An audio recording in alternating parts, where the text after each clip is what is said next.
My name is David Montemaro. I'm the Associate Director of the Master of Teaching Program, and I'm just really pleased, honored to be here to welcome you for the class of 2024.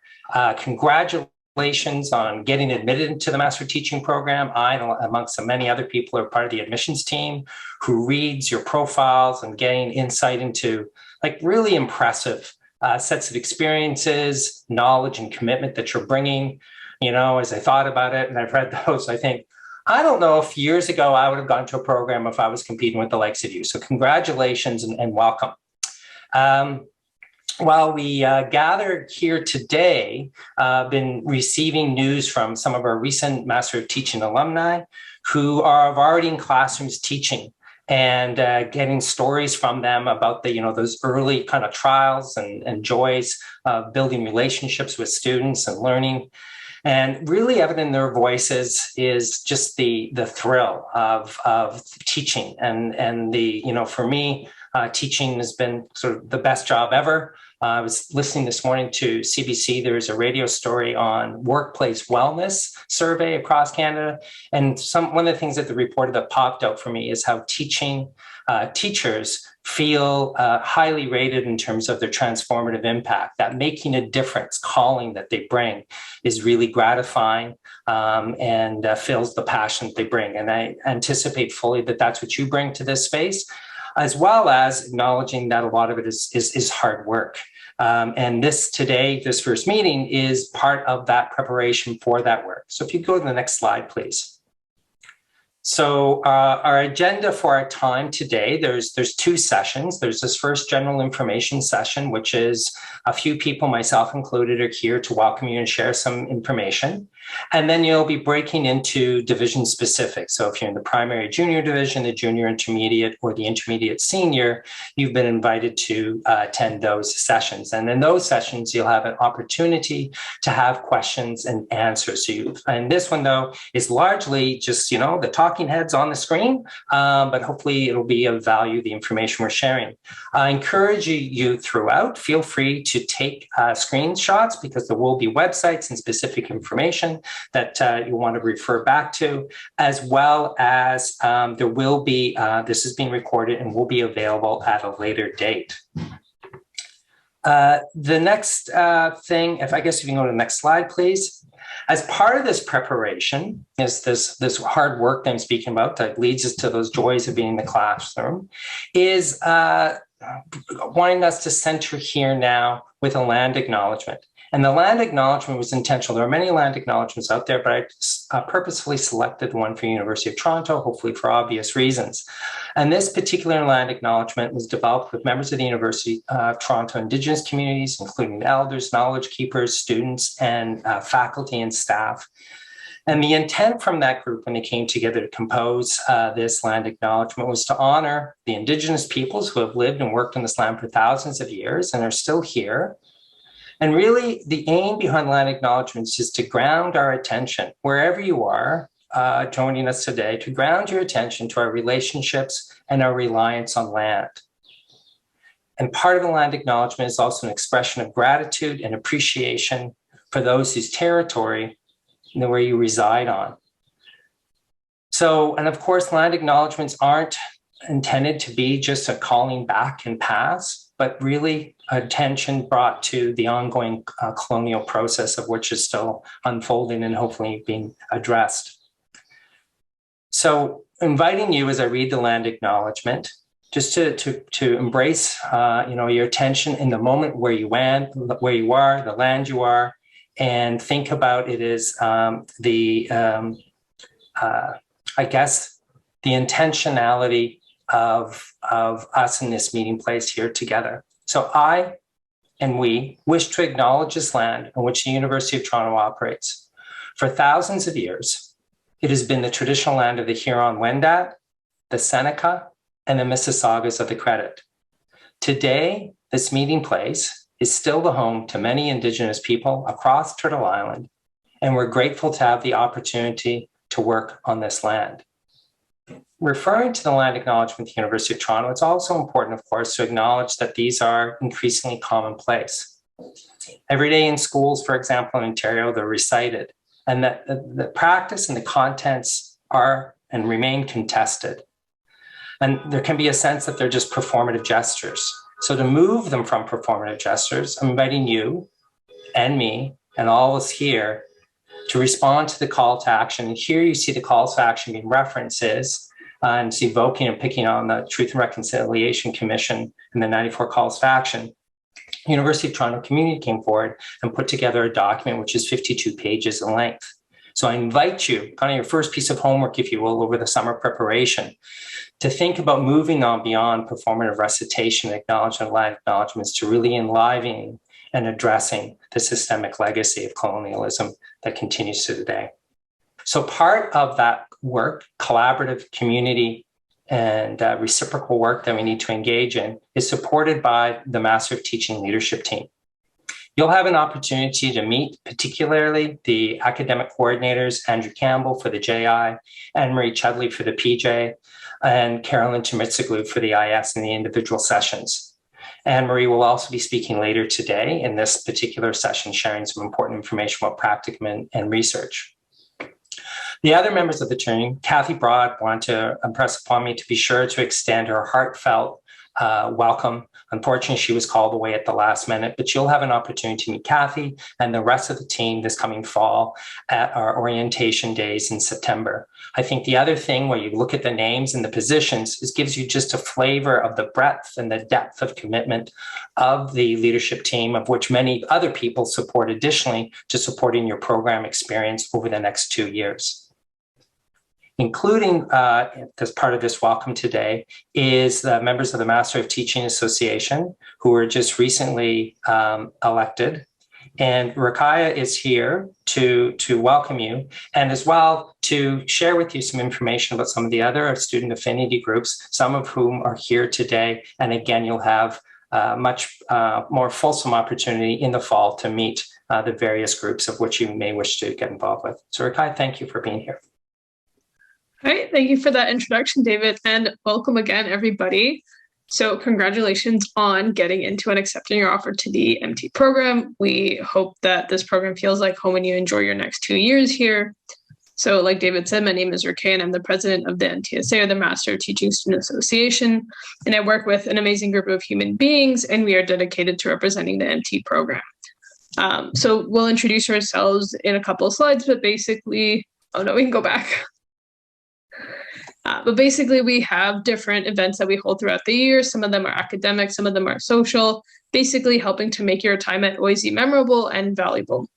So we also represent your voice when working with faculty and professors within OISE and at the University of Toronto. And we are here to help. So if at any point you have any questions, if it's during the summer or in fall, reach out at any point. We'll have our contact information on the next slide as well. So reach out at any time. We love feedback. We love hearing from you. So reach out at any time. All right. So like I said, I work with some amazing human beings and 2 of them are here with me today. So I'll let them introduce themselves and then I will talk about those who aren't here. So Danielle, if you want to go first. Hi, I'm Danielle, and I'm the Director of Academic Development. So I work to help all of the students achieve their goals by planning workshops and anything that might be helpful to guide us through the program.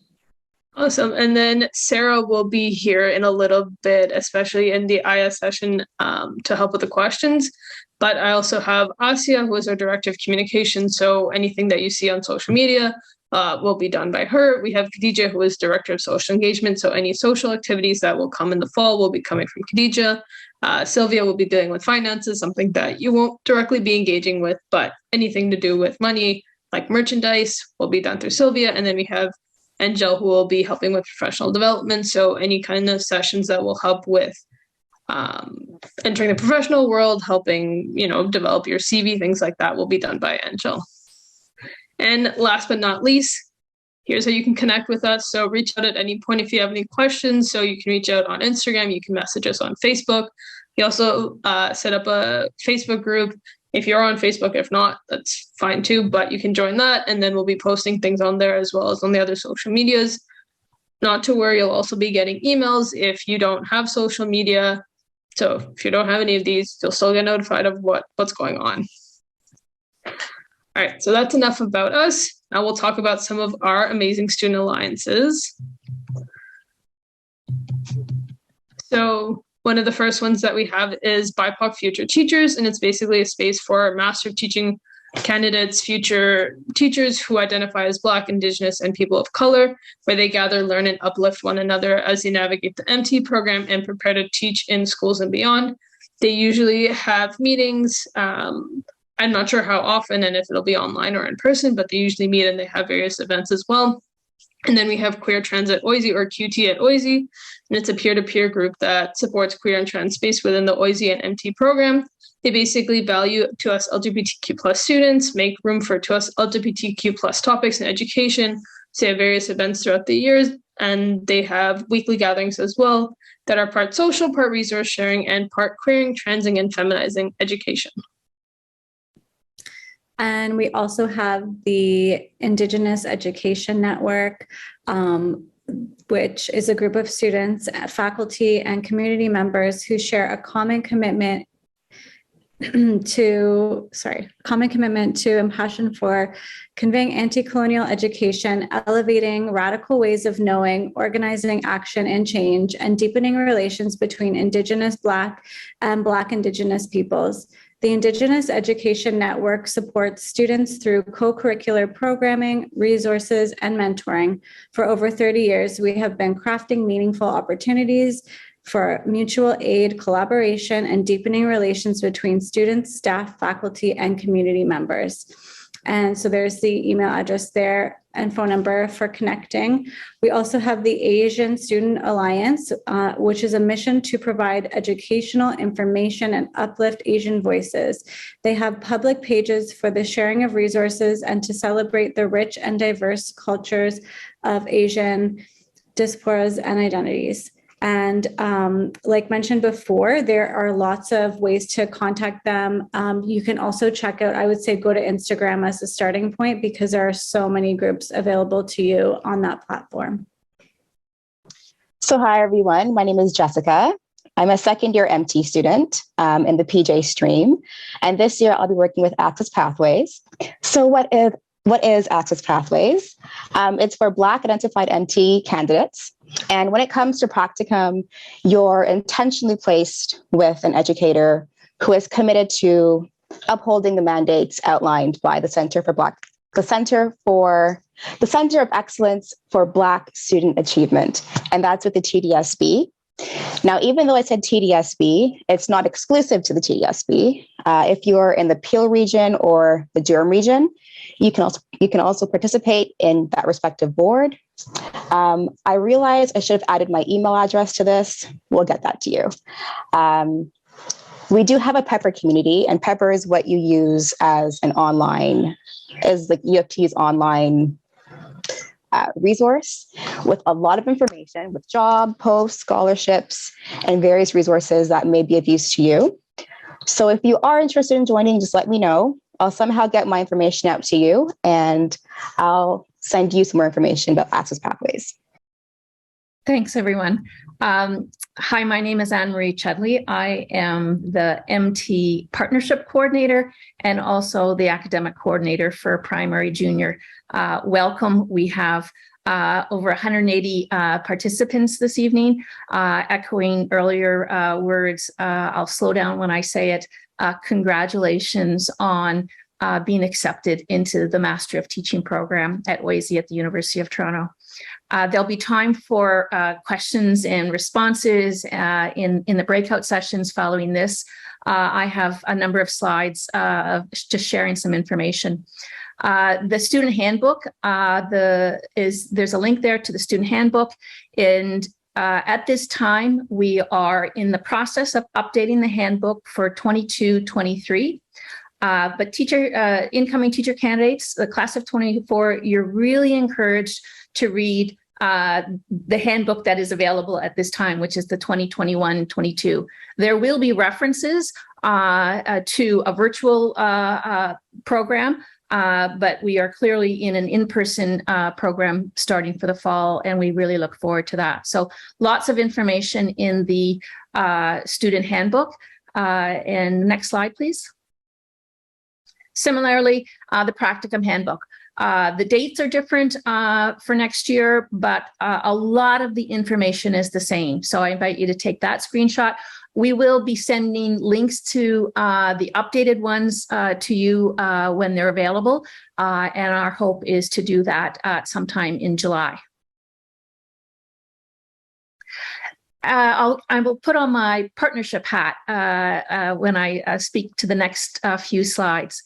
The first image there is the Ontario College of Teachers. So as you might know, all teacher education programs in the province of Ontario are accredited by the College of Teachers. And so there are regulations that we need to attend to that are quite important. And they include a practicum must take place in an Ontario school with an Ontario certified teacher using the Ontario curriculum.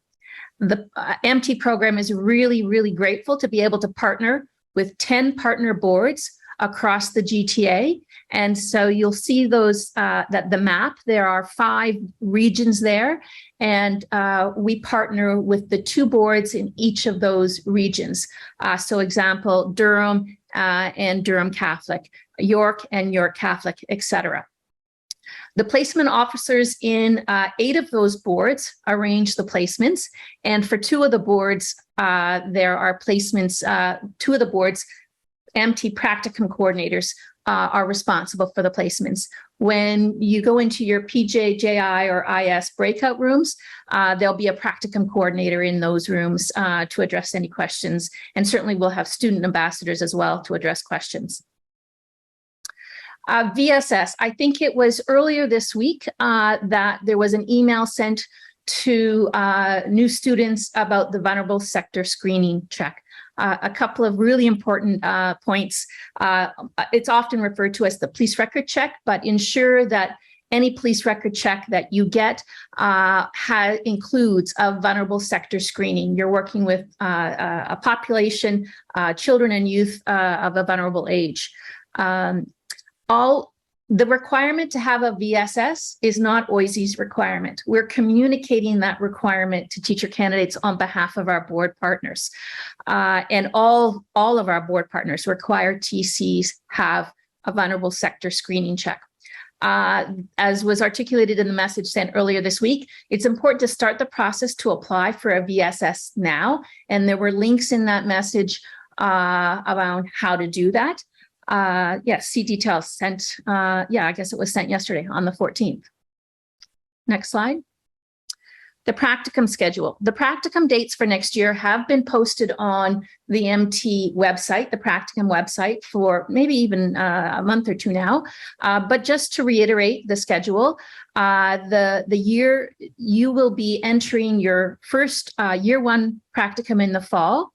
And it starts with a week of what we refer to as Practicum preparation days, give you a chance to get into the classroom, get to know your teacher, the students, the routines, followed by the 4-week Practicum ending on December 9th. Similar structure in the year 1 winter Practicum, and the year 2 extended Practicum happens in just the winter term. The red trimmed box is important. Full attendance is required for all Practicum days to meet the regulations articulated by the College of Teachers.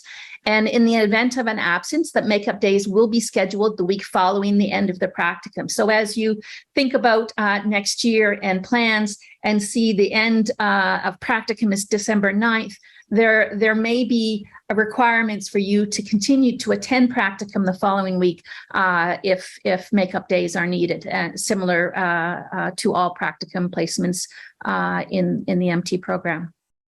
Next slide, Andrea.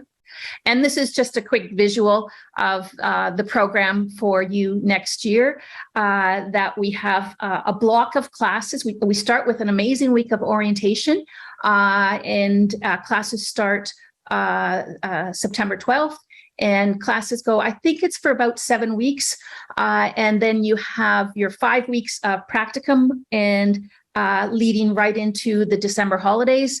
And similar in the winter term, a block of classes, about 7 or 8 weeks of classes, followed by the 5-week practicum, ending at the end of the winter term. There's a little bit of a break, and then you head into intersession summer.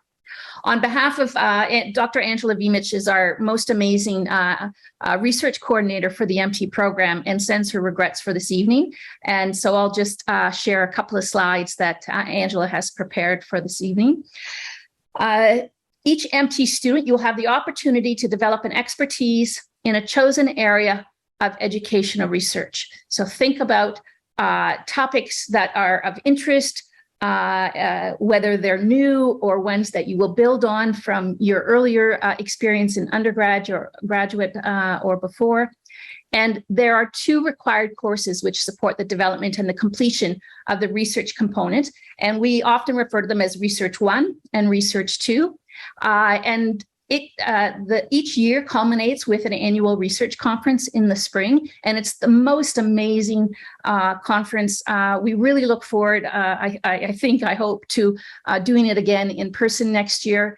And just a note about the MT program being, it's a graduate program. And so the infusion of research throughout the program, with particular attention in the 2 research courses, is really what differentiates this program, the Master of Teaching graduate program in teaching, from Bachelor of Education program. So it's something that we value, not only as a lens of research, but as a lens as a teacher. So to support teachers becoming inquiry based teachers. Next slide, Andrea. I'll just invite you to read the elements of the 2 courses, Research 1 and Research 2, for a minute. And lots of support in different ways through the research experience. And in year 2 of your program, there's a fall block that is referred to for year 2s as the research block, so that there's some intentional programming and independent time for TCs who are in year 2 to work towards the completion of their research for the February research conference. Is that my last slide? Oh, no, one more. Oh, this one, everyone. This is a really important one. And I also know from firsthand experience some of the challenges some of you might have been having trying to access your UTORid, getting a TCARD, and getting the University of Toronto email, which is the at mail.utoronto.ca. It is really important. And as soon as you get your mail.utoronto.ca address to put it onto Acorn, you now have access to your Practicum record. And you can at any time go into that Practicum record and update your email address, working towards the idea, the expectation that by fall, everybody is receiving communications from us, and we're sending communications to you using that important University of Toronto email address, which is supported by a policy at the University of Toronto that mandates all students must use this email address. So I'll close with that important but bureaucratic piece of information, encouraging everyone to get going on those things. Thank you so much, Anne-Marie, for walking us through volumes of information there. I don't know about you all sitting there. You might be going, oh my gosh, there's so many little things I need to learn about and get ready for the fall. And that, I guess, what I was trying to reference at the beginning. I think being here today, getting glimpses of the kinds of dimensions of the program, the opportunities, and some of the things that you can do to ready yourself for the fall really gets you started in a good way, on a good footing, so that you can land and be present and be whole and ready to engage. Because these kinds of administrative things, as Anne-Marie alluded to, are really core, like that vulnerable sector check. My daughter's in the ECE program. It took 3 months for her. I don't know why, but it took a long time for her to get hers. Things like the U of T, your U Toronto email really core. Every year we have people saying, I didn't know. And we said, did you check your email? Oh, no, I use my Gmail. So really, really underlining emphasis, the value of taking the time over the course of the next few months as you prepare, just to take care of all that kind of business so that you land ready, focused, and ready to engage. Folks, who additional services want to draw your attention to are those folks in the OISE Student Services. So we have a newly named office. It's called the Registrar's Office and Student Experience. Cute name, Rose, and a significant body of folks in there are with student services. And you see the names and you see the roles that are listed there. And you'll see there's a diverse array with people with distinct portfolios. And I just want to draw attention to particularly the one under Gaia Shams, where it references the career and the OSSC. And that is the the OISE Student Success Center. And this is a full-time academic and cultural communication support center. So you can book one-on-one appointments on writing tasks, research tasks, as well as preparation of applications, resumes, those kinds of things, organizing and reviewing your presentation skills, lesson planning. And you'll hear more about that when you arrive, but it's a really invaluable resource that oftentimes people aren't necessarily alert to, and then they miss out on that kind of early support right from the start. Some of you may interact with Anna Marie Kwan for financial support services, applications for financial aid, and those kinds of things. And Jean Ann Robertson is another person who many people interact with. Let's say, for example, there's a mishap for health for you and you need to miss. Jean Ann is a good sort of initial point of contact for supporting what are the implications, what do I do in next steps, as well as also supporting those of you who may wish to register with accessibility services.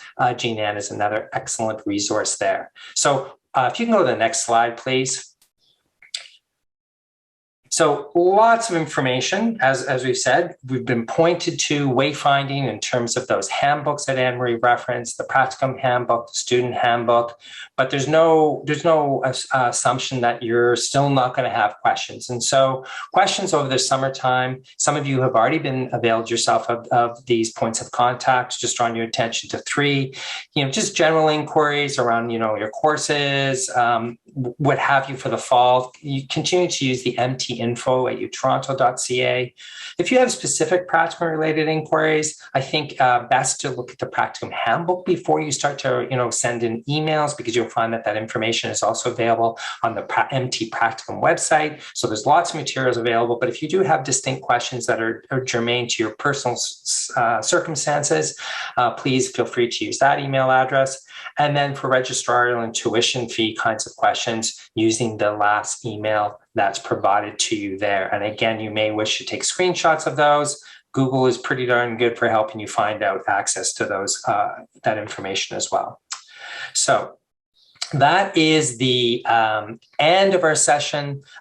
We thank you again for your patience, and as we kind of got things sorted a bit late, but we still had lots of time to go through. Thank you for coming, and as Anne-Marie and others have underscored, once again, congratulations for coming. We're really excited to see you in person this coming fall for the 4 days of orientation, a really fulsome program, lots of variety, lots of interaction where you get to meet each other, instructors and members of the support team.